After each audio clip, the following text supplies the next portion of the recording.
Hello दोस्तों, Shiv education channel पर आपका स्वागत है। हम राजस्थान पशु परिचय की तैयारी कर रहे हैं और उसके अंदर राजस्थान भूगोल के अंदर आज हमारा नया टॉपिक चालू होएगा, राजस्थान का अपवाद तंत्र। इसके साथ ही इसके जो चैप्टर कंप्लीट हो गए हैं उनकी जो प्रीवियस ईयर क्वेश्चन है जो पहले एग्जाम में आ चुके हैं उनकी व्याख्या सहित हम क्वेश्चन लाने की कोशिश करेंगे। लेकिन अभी इतिहास और भूगोल की दोनों क्लासें चल रही है, टाइम मैनेज नहीं हो पा रहा है। जैसे ही होगा तो क्वेश्चन सीरीज भी आपकी आएगी। तो हम क्या पढ़ रहे थे, राजस्थान का अपवाद तंत्र हमने परिचय और भौतिक प्रदेश हमने पिछली क्लास के अंदर देख लिया था। आज अपवाद तंत्र हम पढ़ेंगे। तो हमारे राजस्थान में कितने अपवाद तंत्र बनते हैं, राजस्थान के अपवाद तंत्र के कितने भाग किए जाते हैं, तो राजस्थान क्या आ जाएगा, राजस्थान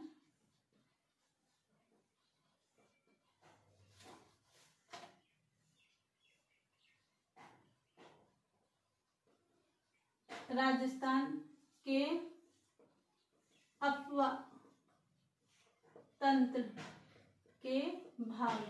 राजस्थान के अपवाद तंत्र के भाग कितने हैं, 3। कौन कौन से हैं, कितने भाग किए हमने, 3 किए। कितने किए, 3 किए। तो पहला कौन सा होगा, आंतरिक अपवाद तंत्र। आंतरिक अपवाद तंत्र, अरब सागरीय अपवाद तंत्र, अरब सागरीय अपवाद तंत्र, और एक बंगाल खाड़ी अपवाद तंत्र। आंतरिक अपवाद तंत्र, अरब सागरीय अपवाद तंत्र, बंगाल की खाड़ी अपवाद तंत्र। अब कितना कितना है, इनका अर्थ क्या है, आंतरिक जो हमारे राजस्थान के अंदर ही बहती है और राजस्थान में ही विलुप्त हो जाती है। अरब सागर के अंदर जो नदियां गिरती है उसे अरब सागरीय अपवाद तंत्र बोला जाता है। बंगाल की खाड़ी में जो नदियां गिरती है उसे बंगाल खाड़ी का अपवाद तंत्र बोला जाता है। अब कितने कितने परसेंट है, तो हम देखते हैं आंतरिक अपवाद तंत्र कितने परसेंट है, 7%। अरब सागरीय में हम देखेंगे 23-24, कितने देखेंगे, 23-24, यानी 23 से 24% किसका भाग है, अरब सागरीय अपवाद तंत्र है। तो 60, 23-24, और इसका देखेंगे बंगाल की खाड़ी का 16-17, यानी 16 से 17%। तो याद कैसे करेंगे, आंतरिक अपवाद तंत्र 60%, अरब सागरीय अपवाद तंत्र 23-24 और बंगाल की खाड़ी का अपवाद तंत्र 16 से 17%। अब आते हैं कि सर्वाधिक नदियां कहाँ बहती है, सर्वाधिक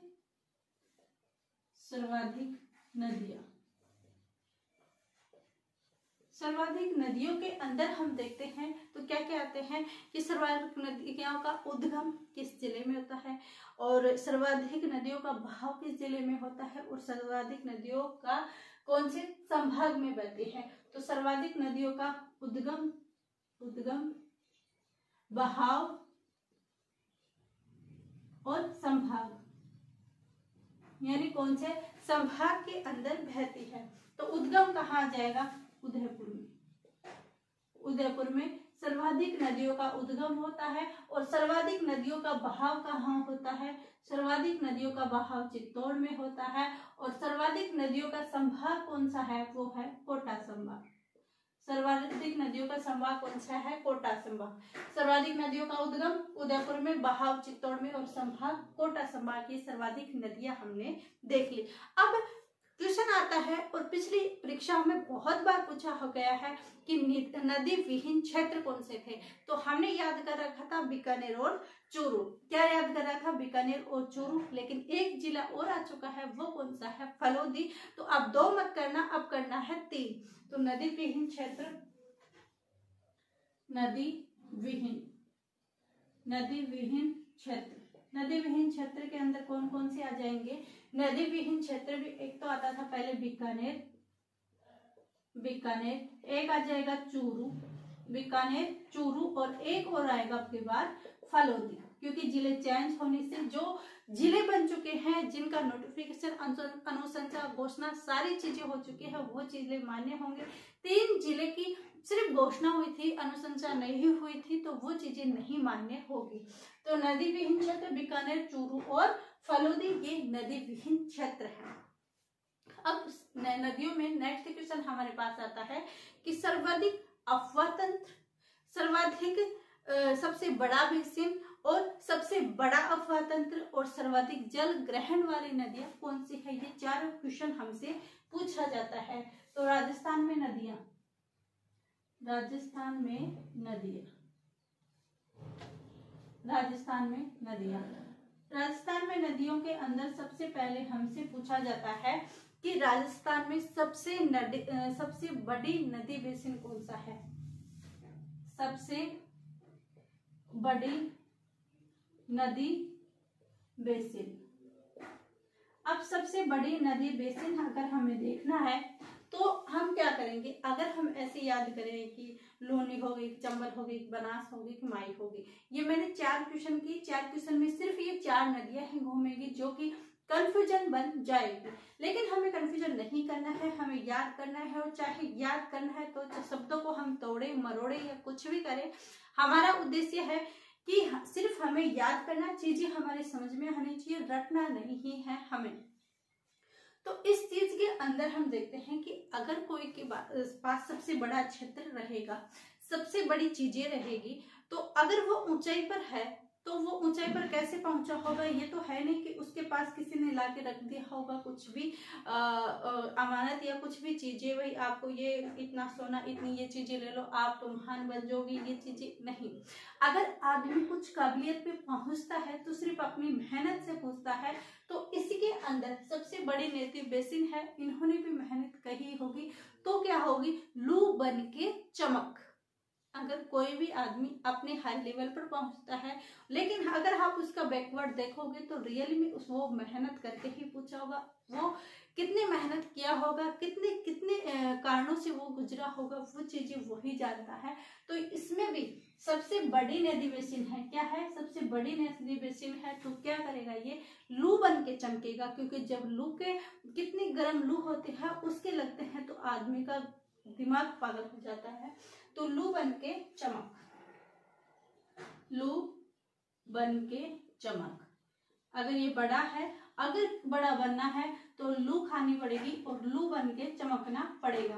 तो इसके अंदर ल से क्या आ जाएगा, लूनी, बै से क्या आ जाएगा, बनास, जैसे क्या आ जाएगा, चंबल, और मैं से क्या आ जाएगा, माही। अगर हमसे क्वेश्चन ये आता है कि सबसे बड़ी नदी बेसिन कौन सी है, तो लू बन के चमक, लूनी, बनास, चंबल और माही। ये हमारा फर्स्ट क्वेश्चन हो गया कि सबसे बड़ी नदी बेसिन। सेकंड हमसे पूछा जाता है कि सबसे बड़ा अफवाह तंत्र, अफवाह तंत्र। अब ये चीजें हो गई कि अगर सबसे बड़ी नदी बेसिन बनना है तो लू तो खानी ही पड़ेगी, लू बन के चमकना पड़ेगा। तो लैसे लूनी, बैसे बनास, जैसे चंबल, में से माही, लू बन के चमक। लेकिन आता है कि सबसे बड़ा अफवाह तंत्र बनेगा तो वो कौन सा आएगा, तो आपने सुना होगा एक गाना वो चला था, माही माही। कौन सा चला था, माही माही चला था। उसके आगे क्या था मेरे को नहीं याद है, सिर्फ इतना ही सुना था कि माही माही ऐसे सॉन्ग था। तो यहाँ पर वो लू बन के चमक गया, नदी बेसिन उसने बना ली, क्या बना ली। तो अब वो कैसे चलेगा, वो चलेगा चलू बन के माही।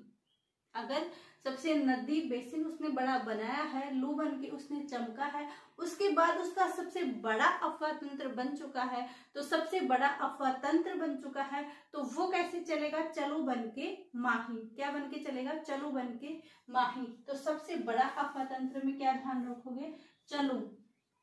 कैसे चलेगा, चलेगा बन के माही, चलू बन के माही, चलू बन के माही। तो इसके अंदर कैसे आ जाएगा, जैसे आ जाएगा चंबल,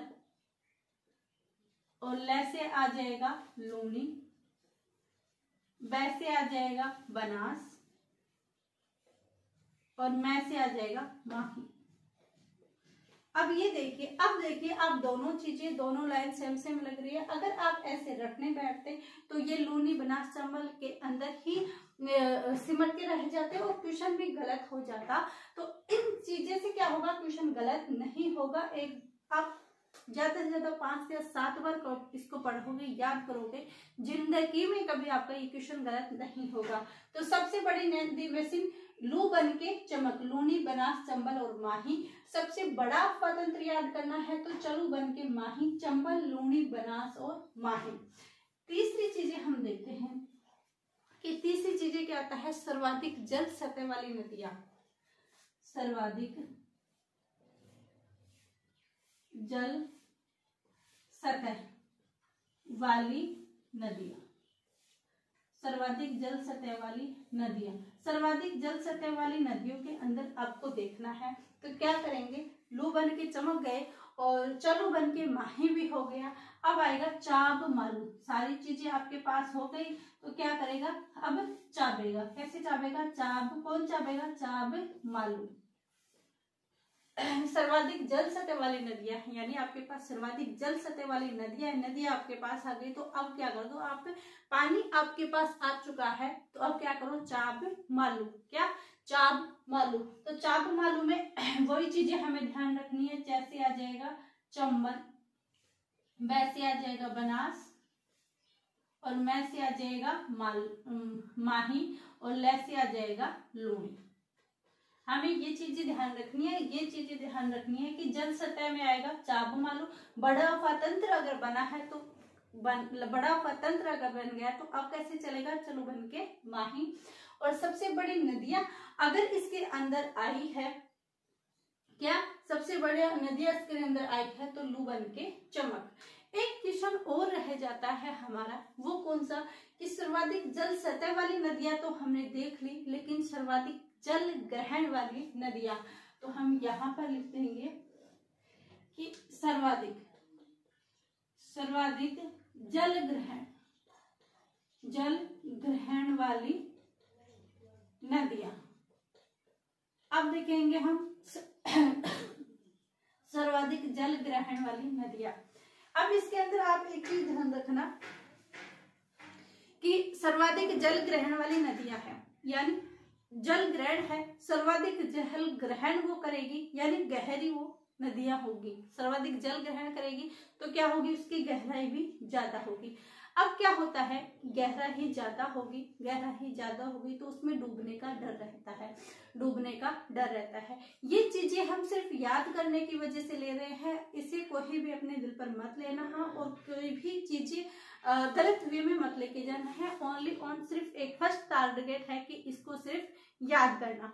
तो इसके अंदर सर्वाधिक जल ग्रहण वाली नदियां हैं, तो इसके अंदर जल ग्रहण वाली नदियों में हम क्या करेंगे, गहराई ज्यादा है, ज्यादा पानी है इसके अंदर, तो फिर क्या करें, पानी ज्यादा है तो डूबने का डर है। अगर इसमें कोई डूब गया तो बचाना भी मुश्किल है, क्योंकि गहरी है, सीधा बॉडी के अंदर पानी भरता है, जैसे ही पानी भरेगा वो एक बार नीचे जाएगी, फिर वो वापस ऊपर आ जाती है। तो इसके अंदर देखना है, बनासा डूब के करते हैं कि किसी लड़के की शादी होती है तो वो शादी होती है, उनके बनासा आते हैं, उनके देखते हैं कि यार इतनी गहरी भी नदियां हैं, वो जाके नदियों के पास देखता है कि यार इतनी गहरी भी नदियां हैं, हमारे पास तो इतनी है नहीं, इतनी साइड वाली गहरी नदियां हमारे पास तो नहीं है। जैसे ही वो उसके नदियों के किनारे पर जाता है, जैसे ही वैसे देखता है कि जैसे देखे इसका पानी कैसा है, क्या, जैसे ही वो किनारे पर ऐसे पानी उठाने लगता है कि देखे कैसे है, तो जैसे ही वो किनारे पर पानी से लगाता है तो उसका एक पैर आगे जाता है, और एक पैर जाने से जैसे ही उनकी दलदल भूमि है उसके अंदर उसका पैर लचक जाता है, तो इसके अंदर क्या होगा, बनासा लचक के मरे। इसके अंदर हमने क्या ट्रिक ली है कि बनासा लचक के मरे, बनासा लचक के मरे। इसके अंदर हम वैसे लेंगे, बनास लचक, बनासा लचक के मरे। लैसे लेंगे हम लूनी, चैसे लेंगे हम चंबल, और मैं से लेंगे माही। सर्वाधिक जल ग्रहण लेंगे बनासा लचक के मरे, बनास, लूनी, चंबल और माही। अब देखिए, अगर आप इन चीजों को सारे देखते हैं तो नदियां सिर्फ 4 हैं, उन्हीं को हमें क्रम में जचाना है, और क्वेश्चन पे डिपेंड करता है कि सर्वाधिक जल ग्रहण आता है, जल सतह आता है, अफवाह तंत्र आता है या लूणी बेसिन आता है। तो इसके अंदर सबसे चीजें हमें यही देखना है कि अगर सबसे बड़ा बनना है तो लू खानी पड़ेगी, तो लू बन के चमक। अगर उसने लू खा ली है, उसका सबसे बड़ा अफतंत्र भी बन गया है, तो उसके बाद वो क्या बनेगा, चलू बन के माही, वो माही बन के चलेगा। फिर उसके बाद आता है कि सर्वाधिक जल सतह आ गई है, उसके पास से खाना है, जल सतह आ गया है, तो अब क्या करेगा, चाप मालू, मालू चापेगा। उसके बाद सर्वाधिक जल ग्रहण है, गहरी नदियां हैं, उनको कैसे याद करें कि नई नई शादी है, बनासा ने नदी देखी है, गहरा पानी है, तो जैसे ही उसके पास जाता है तो लचक के मरे, बनासा लचक के मरे। ये चीजें हमने देखी राजस्थान के अफवातंत्र के बारे में। आई होप आपकी समझ में भी आया होगा और याद करने की कोशिश भी आपने की होगी। यह आगे वाली क्लास हम कल की क्लास में देंगे। यह वीडियो आपको कैसा लगा कमेंट करके जरूर बताएं। वीडियो को लाइक शेयर एंड सब्सक्राइब कीजिएगा। आप सभी का धन्यवाद। Thank you.